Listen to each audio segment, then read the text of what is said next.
for me, I usually use my Nord micromodular for leads most of the time.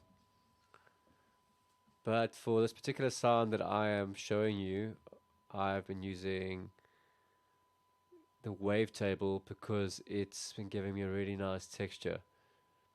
And you can load your own wavetables into this in the newer version of the new Ableton.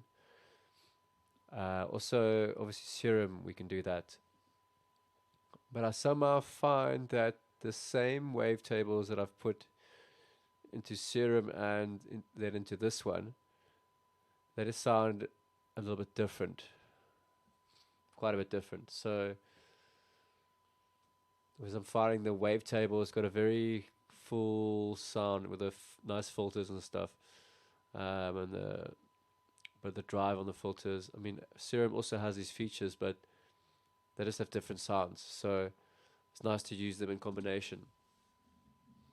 If you haven't got analog gear or stuff like this, things like that, when VSTs or things have character, it's really what you're looking for.